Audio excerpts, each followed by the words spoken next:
Hi friends, trade facts YouTube ఛానల్కి స్వాగతం. ఇప్పటివరకు మన ఛానల్ సబ్స్క్రైబ్ చేసుకోకపోతే దయచేసి సబ్స్క్రైబ్ చేసుకోండి, ఛానల్ని ఆదరించండి. చాలామంది యూట్యూబ్ ప్లాట్ఫామ్లోకి వచ్చేసి స్టాక్ మార్కెట్లో ఈదేయచ్చు దున్నేయచ్చు అని చెప్పేసి అనుకుంటూ ఉంటారు. లేదంటే ఈ ట్రేడర్స్ అంటే స్టాక్ మార్కెట్లోకి మనం ఎంటర్ అయిపోయేసి దీన్ని ఒక కెరీర్గా ఎన్నుకొని మనం ఏదో చేయొచ్చు అనేటువంటి ఉద్దేశంతో నైట్ పూట పండుకొని దుప్పటి కప్పుకొని ఊహాలోకంలోకి ప్రయాణం చేస్తుంటారు. అంటే కారు కొనుక్కుందాము, ఇల్లు కొనుక్కుందాము, ఈ డబ్బులు ఎట్లా వస్తే ఇట్లా చేద్దాము, రేపు ఒక లాట్ తోటి 4 లాట్లు పెంచుదాము, ఒక 15 రోజుల పాటు ఒక లాట్తో రన్నింగ్ చేసేసి ఆ తర్వాత నుంచి ఇంక్రీజ్ చేసుకుందామని ఇట్లా రకరకాలైనటువంటి కాన్సెప్ట్స్తో మెదిలే వాళ్ళు చాలామంది ఉంటారు. అలాగే గన్ షాట్గా అన్ఎక్స్పెక్టెడ్గా మీరు కనుక చూస్తే మొన్న ఈ మధ్య నిఫ్టీ అనేటువంటిది యుఎస్ టారిఫ్స్ తగ్గిస్తున్నారు అనగానే ఆ నెక్స్ట్ డే చాలా హైప్గా పెరిగిపోయింది. నాకు తెలిసినటువంటి ఒక వ్యక్తికి దాదాపుగా అసలు పోయినీరా డబ్బులు అనుకొని ₹1,00,000 క్యాపిటల్ పెడితే తెల్లారేసరికి 8 లక్షలు 9 లక్షలు అయిపోయింది. సో దాన్ని అద్భుతంగా ఉంచుకొని చాలా జాగ్రత్తగా రన్ చేసుకోవాలి అని అనుకుంటే ఈ 8 లక్షలు ఎట్లా పడితే అట్లా ట్రేడింగ్ చేస్తూ అంటే మొత్తం పోలేదు, కానీ మెల్లగా పోతాయి మొత్తం 8 లక్షలు కూడా. ఎందుకంటే స్టాక్ మార్కెట్కి కన్సిస్టెన్సీ అనేది ఉండాలి. స్టాక్ మార్కెట్లో ఈరోజు అదృష్టాన్ని నమ్మితే రేపు దురదృష్టం మిమ్మల్ని వెంటాడుతుంది. కాబట్టి స్టాక్ మార్కెట్ జర్నీ అనేటువంటిది ఒక మైండ్ సెట్తో ప్రయాణం అనేటువంటిది చేయాలి.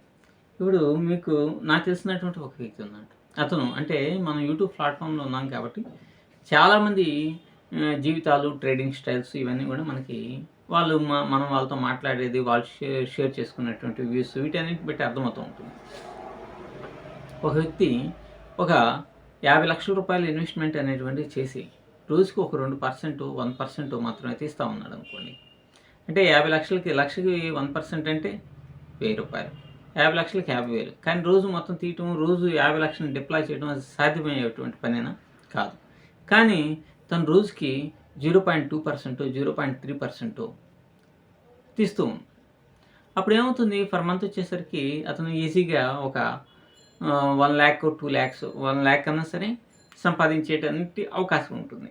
సో ఆ విధంగా అతను సంపాదించుకుంటూ ఉన్నాడు. సో ఇక్కడ 7-8 లక్షలు వచ్చినటువంటి వాడి యొక్క మైండ్ సెట్ అదృష్టం కొద్దీ ఇదైతే క్యాపిటల్ నుండి ఒక కన్సిస్టెన్సీగా డిసిప్లిన్ మెయింటైన్ చేసేటువంటి మైండ్ సెట్ మరొకరికి ఉంటూ ఉంటుంది. So different people, different ideologies. So మనం అత్యాశతో స్టాక్ మార్కెట్లోకి వచ్చిన, లేకపోతే కొంతమంది యూట్యూబ్ ప్లాట్ఫామ్లో వాళ్ళ యొక్క లబ్ధి కోసం, వాళ్ళ యొక్క ఫీజుల కోసం రకరకాలైనటువంటి మాటలు చెప్పినా, మిమ్మల్ని కోటీశ్వరులను చేస్తామని చెప్పినా అవన్నీ కూడా సాధ్యపడేటువంటి విషయమే కాదు. అవి ఎప్పటికి కూడా సాధ్యం కావన్నమాట. ఈ మధ్యకాలంలో బొంగు ఆఫ్ స్టాక్ మార్కెట్ మీరు చూడండి, అతను చెప్తా ఉన్నాడు మనం ఏమైంది చిటికేస్తే 10,000ని 10 లక్షలు చేసేయచ్చు అని. అలాగే మీరు కనుక 3 లక్షలు ఇన్వెస్ట్మెంట్ చేసి నాకు 2 లక్షలు ఫీజు ఇస్తే ఒక 3 నెలల్లో ₹1,00,00,000 చేస్తానని, ఇవన్నీ మాటలు బిజినెస్ చేసుకోవడానికి కావాల్సినటువంటి ఒక ఆయుధాలు అనమాట. ఒక కాన్ఫిడెన్స్కి ఇటువంటి మోసగాళ్ళు యూట్యూబ్ వీడియోస్లో చాలా కాన్ఫిడెంట్గా, చాలా అగ్రెసివ్గా ఒక అమాయకుల్ని, బాగా డబ్బులు పోయి చితికిపోయినటువంటి వాళ్ళని కాన్సన్ట్రేషన్ చేస్తూ వాళ్ళని అట్రాక్ట్ చేయడానికి విపరీతంగా ప్రయత్నం చేస్తూ ఉంటారు. మీకు అన్ని డబ్బులు పోయినాయి, కానీ ఇదొక అవకాశం ఉపయోగించుకోండి, మీ బాధ్యత, మీ అప్పులు గిప్పులన్నీ మొత్తం తీరిపోతాయి అన్నప్పుడు సహజంగానే ఒక సామాన్యుడి యొక్క మైండ్ సెట్ ఎలా ఉంటుందంటే, సరే కానీ ఇంత అప్పు చేసాము, ఇంకొక 3 లక్షలు అప్పు చేద్దాం, వాడికి ఒక 2 లక్షలు కడదాము అని చెప్పేసి అనుకుంటాడు. ఎందుకు 3 నెలల్లో ₹1,00,00,000 వస్తున్నాయి కదా అని చెప్పేసి ఒక ఇదితోటి మీరు ఒకసారి ఆలోచించండి. ఇటువంటి కాన్సెప్ట్ ఆఫ్ వ్యూతో కనుక మీరు కనుక స్టాక్ మార్కెట్లోకి ఎంటర్ అయితే అది మీ యొక్క జీవితాన్ని, మీ భవిష్యత్తుని, మీ ప్రగతిని పూర్తిగా ధ్వంసం చేసేటువంటి ప్రమాదం ఉంటుంది. కానీ మీరు ఒకటి గమనించాలి, ఇటువంటి మోసగాళ్ళు గతంలో చాలా సాదాసీదా జీవితాన్ని అనిపించేటువంటి వాళ్ళు ఇప్పుడు ఎందుకని లగ్జరియస్ లైఫ్ని గడుపుతున్నారు? వాళ్ళు చెప్తున్నారు కదా నేను లగ్జరియస్ లైఫ్ని గడుపుతున్నాను అని. దానికి కారణం మీరు ఇచ్చినటువంటి ఫీజులు కావచ్చు, మీ దగ్గర నుంచి వసూలు చేసినటువంటి కమిషన్స్ కావచ్చు, మీరు పే చేసినటువంటి మంత్లీ రెన్యువల్ మనీ కావచ్చు. సో ఇటువంటి వాళ్ళ యొక్క ఉచ్చులో కనుకపడి మీరు మీ జీవితాన్ని సర్వనాశనం చేసుకోవద్దు. మరీ ముఖ్యంగా చెప్పేది ఏంటంటే స్టాక్ మార్కెట్ అనేటువంటిది ఒక ఫిలాసాఫికల్ జర్నీ అనమాట. దీన్ని చాలా జాగ్రత్తగా మనం గనక దాన్ని ఒడిసిపెట్టుకొని జాగ్రత్తగా తీసుకొని వెళ్ళగలిగితే అది ఖచ్చితంగా మీకు మంచి భవిష్యత్తునిస్తుంది, మంచి లాభాలనిస్తుంది. చాలా సందర్భాల్లో మనం స్టాక్ మార్కెట్‌ని మరొక కోణంలో చూస్తూ ఉంటాం. అంటే లక్షలొస్తాయి, కోట్లొస్తాయి అనేటువంటి కోణంలో చూస్తాం. మనం ట్రేడింగ్ చేస్తూ దాంట్లో దెబ్బలు తిన్న తర్వాత నీ మైండ్ ప్రిపేర్ అవుతుందనమాట. ఓకే. స్టాక్ మార్కెట్ అనేటువంటిది ఒక ఈజీ జాబ్ కాదు. It has so many difficulties అనేటువంటి ఒక భావన వచ్చేసినాక అప్పుడు మీరు మీ మైండ్‌ని స్ట్రెంథెన్ చేసుకొని ఓకే. లిమిటెడ్‌గా వచ్చినా మనకి పర్వాలేదు అనేటువంటి ఒక భావంతో మీ జర్నీని ఎప్పుడైతే స్టార్ట్ చేస్తారో అప్పటినుంచి మీ సక్సెస్ స్టాక్ మార్కెట్‌లో మొదలైనట్టే లెక్క. అంతేగాని ఏకాఏకిన లక్షలు, కోట్లు అనేటువంటివి రావు. తర్వాత ఒక ఇన్‌ఫ్లుయెన్సర్‌గా ఉన్నప్పుడు, ఒక యూట్యూబర్‌గా ఉన్నప్పుడు, లేకపోతే మీ ద్వారా ఎవరైనా సరే కస్టమర్స్ అనేటువంటి వచ్చినప్పుడు చాలా బాధ్యతాయుతంగా వ్యవహరించాలి ఏ వ్యక్తి అయినా సరే. సో, ఆహ్, ఇప్పుడు ఫర్ ఎగ్జాంపుల్‌గా మేము ఆల్గో అనేటువంటిది ఇచ్చాం. నిజంగా జనవరి 9వ తేదీన గనక ఆ ఇన్సిడెంట్ జరిగి ఒక 8, 9 మంది అకౌంట్స్ గనక ఎగిరిపోకుండా ఉన్నట్టయితే, అంటే అది మనకు బాధను కలిగిస్తూ ఉంటది. కానీ ఆ విధంగా ఎగిరిపోకుండా గనక ఉన్నట్టయితే, మనం ఈ పాటికి చాలా వండర్‌ఫుల్ అయినటువంటి సక్సెస్‌ని చేసూసేటువంటి వాళ్ళం. ఎందుకని, ఎందుకని నేను చెప్తున్నాను అనంటే, ఓహ్, ఒక సక్సెస్ అనేటువంటిది చాలా వాటికి లీడ్ చేస్తూ ఉంటుంది. కానీ ఇప్పుడేమైంది, మా దగ్గర ఒక 15 మంది మాత్రమే ఉన్నాయి పార్ట్స్. వాటినే రన్నింగ్ చేస్తూ కొత్త వాళ్ళకి ఎవరికి ఒకరిద్దరికి అయితే ఇస్తున్నాము.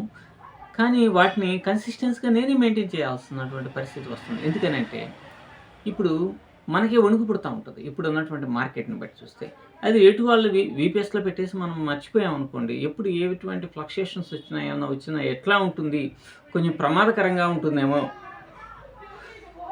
అనేటువంటి భావంతోటి నేనే ఇప్పుడు మార్నింగ్ లెగవటం, వాలటాలిటీ తగ్గిన తర్వాత ఆన్ చేయటం, సాయంత్రానికి మరలా క్లోజ్ చేయటం ఇట్లాంటివన్నీ. అంటే ఒక కస్టమర్ ఇక్కడ నేను కస్టమర్‌గా చూడట్లేదు. మన దగ్గరికి వచ్చినటువంటి వాళ్ళు డబ్బులుండి పెట్టి ఉండొచ్చు.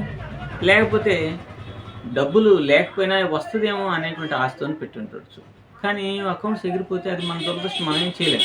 కానీ మనం తగినంత వరకు దాన్ని లిమిట్ చేసేసి సక్సెస్ రేట్‌ని పెంచడానికి గనక ప్రయత్నం చేస్తే అప్పుడు మనం ఖచ్చితంగా వాళ్ళకి కొంత న్యాయం చేసినట్టుగా ఉంటుందనేటువంటిది నా భావన. అందుకనే వెరీ రిస్క్ తలకానిపిగానే ఉంది. కానీ రిస్క్. ఎందుకంటే ఒక బాధ్యతగా మనం రెస్పాన్సిబుల్‌గా పని చేయాలి. తర్వాత చూడండి ఇప్పుడు వచ్చినటువంటి మనీని అసలు నిజంగా ఒక్కొక్కటి 50,000, 40,000, 35,000 ఇట్లా వండర్‌ఫుల్ అయినటువంటి ప్రాఫిట్స్ అనేటువంటివి వచ్చినాయి. కానీ ఈ ప్రాఫిట్స్ అన్నిటిని నేను ప్రమోట్ చేసుకొని, ఇది చేసుకొని ఇంకా చాలా మందిని అట్రాక్ట్ చేయాలి అని అనుకోవట్లేదు. ఎందుకనంటే, ఇప్పుడు మనం అట్రాక్ట్ చేయడానికి మన ప్రయత్నం మనం చేస్తాం. ఖచ్చితంగా వస్తారు. ఇప్పుడు చాలామంది అడుగుతున్నారు. కానీ దీనివల్ల ఏమవుతుంది, డబ్బులు లేనటువంటి వాళ్ళు కూడా 50,000 వస్తాయి కదా! ఒక 30,000 వస్తాయి కదా! ఓ 15,000 వస్తాయి కదా! లేకపోతే ఒక 10,000 అయినా వస్తాయి కదా! అనేటువంటి కాన్సెప్ట్ తోటి ఒక 20,000 ఎక్కడో ఒక చోట తీసుకొనొచ్చేసి మరి పెట్టేస్తారు. ఆ తర్వాత రోజే ఆ అకౌంట్స్ కనుక ఎగిరిపోతే, కాబట్టి వాడికి బాధేస్తది. మనకి బాధేస్తా ఉంటది. ఈ మధ్య ఒకళ్ళ అకౌంట్ పోతే చాలా బాధపడాల్సినటువంటి పరిస్థితి వస్తా ఉంది. కాబట్టి ఒక రెస్పాన్సిబిలిటీ అనేటువంటిది చాలా అంటే చాలా ముఖ్యం.